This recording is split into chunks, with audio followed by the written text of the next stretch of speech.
আবাস যোজনার ঘরের জন্য 10,000 টাকা কাটমানি নেওয়ার অভিযোগ উঠল রেজিনগরের আন্দুলবেড়িয়া 1 নম্বর গ্রাম পঞ্চায়েত প্রধানের বিরুদ্ধে। আর সেই ভিডিও রীতিমতো ভাইরাল।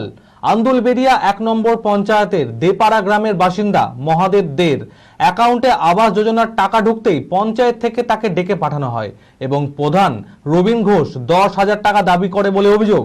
বিষয়টি জানা মাত্রই পঞ্চায়েত সদস্য রাজেশ মণ্ডল পঞ্চায়েতে গিয়ে প্রতিবাদ জানান। বিষয়টি ঊর্ধ্বতন কর্তৃপক্ষকে জানানো হয়েছে বলে জানান তিনি। মানসিক স্বাস্থ্যের জন্য সবার আগে যে নামটি মনে ভেসে ওঠে সুস্থ মনের ঠিকানা মনোবীক্ষণ। যোগাযোগ নাম্বার 7477799516। টাকাটা কে চাইছিল? টাকাটা কে চাইছিল? বলো ভয় নয়। টাকা কে যাবে? তুমি বলো ভয় নয়। পয়সা কেউ চায়নি। হ্যাঁ, কে চাইছে টাকা বলো তো? কে কে চাইছে? বলে তোমাদের ঘরের লেগে টাকা চাইছে, 1 টাকাও লাগবে না, ফ্রিতে ঘর হবে। আমি মেম্বার, আমি টাকা নিচ্ছি না। টাকা কে নেবে? ঘর করবে দায়িত্ব আমি দেখছি। ঘর না হইলে হ্যাঁ টাকা ঢুকবে না, ভোটিয়া টাকা ঢুকবে না। সরকার ঘর দিচ্ছে, ভোটিয়া টাকা ঢুকবে না। আমি সেই বড় মেম্বার, আমি টাকা নিচ্ছি না, আর তোমরা টাকা চাওয়া তাকে দেখি। আমি এমনি এসে আমাকে ডেকেছি, তারপরে এসছি আমি। আবাস যোজনার ঘরের জন্য 10,000 টাকা কাটমানি নেওয়ার অভিযোগ উঠল রেজিনগরের আন্দুলবেড়িয়া 1 নম্বর গ্রাম পঞ্চায়েত প্রধানের বিরুদ্ধে। আর সেই ভিডিও রীতিমতো ভাইরাল। 1 টাকা কেউ দেবেন না, ফ্রিতে ঘর হবে। আমি আপনাদের বড় মেম্বার, আমি বলছি দায়িত্ব সহকারে বলছি, আমি ঘর ফ্রিতে করে দেবো। বিষয় হচ্ছে দেখুন, এইটা আন্দুলবেড়িয়া 1 নম্বর গ্রাম পঞ্চায়েতের ওপরকার অফিস। এই ঘরে ইনাদের নামে আবাস যোজনার ঘর ঢুকিছে। ইনার দিকে পঞ্চায়েতের ডাক করিয়ে 15,000 10,000 করে টাকা চেয়েছে।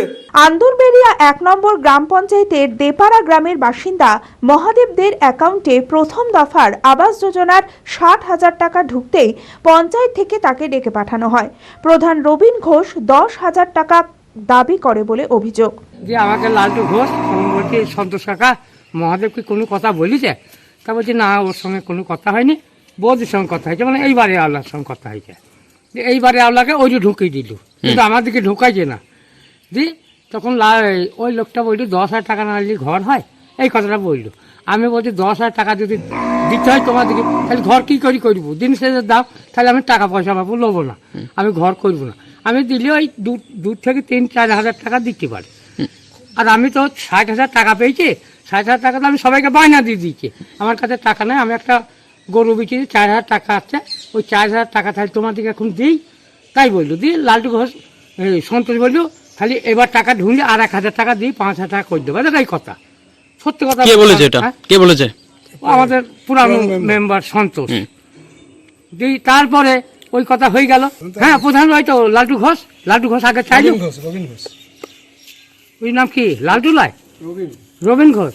আমি লালটু করি। আচ্ছা, যে শিবির ওনাকে ডেকে নিয়ে আসতে, না হলে টাকা ঢুকবে না ঘরে দ্বিতীয়বার। দিয়ে আবার গেলাম, আমরা অঞ্চলে ডাক পাঠাইলো। দিয়ে অঞ্চল পৌঁছে দিয়ে যখন ওরা বলছে টাকা দিতেই হবে, আমরা বলছি না, আমরা পারবো না এই মুহূর্তে টাকা দিতে। কত টাকা বলেছিলেন? 10,000 টাকা চেয়েছে। 10,000 টাকা চাইলে আমরা ঘর করতে পারবো না, এরকম কথা আমরা বলে আসছি। এই বলা। আর কে বলেছে এটা? ওটা প্রধান।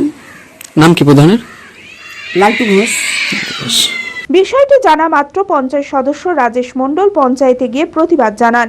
এলাকার আরও অনেকের থেকে আবাস যোজনার ঘর পাইয়ে দেওয়ার নামে প্রধান কাটমানি নিয়েছে বলে অভিযোগ। বিষয়টি ঊর্ধ্বতন কর্তৃপক্ষকে জানানো হয়েছে বলে জানিয়েছেন ওই পঞ্চায়েত সদস্য। এই পাড়ার এক কাকিমা মহাদেব দের স্ত্রী, তিনি আমাকে ডেকে নিয়ে যায় এবং আমি তাকে জিজ্ঞাসাবাদ করি, কেন তুমি ঘরের জন্য টাকা নিচ্ছ?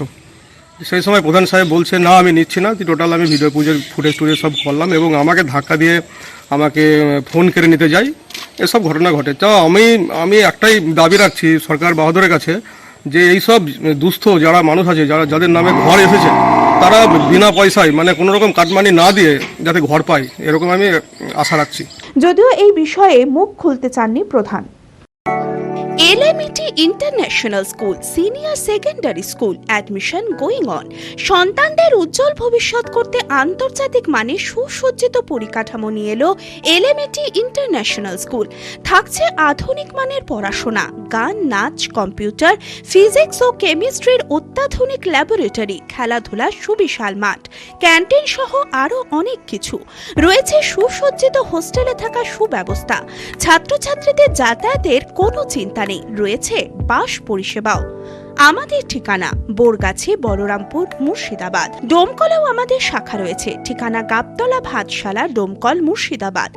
অপর শাখা চোয়া, হরিহরপাড়া থানার পাশে।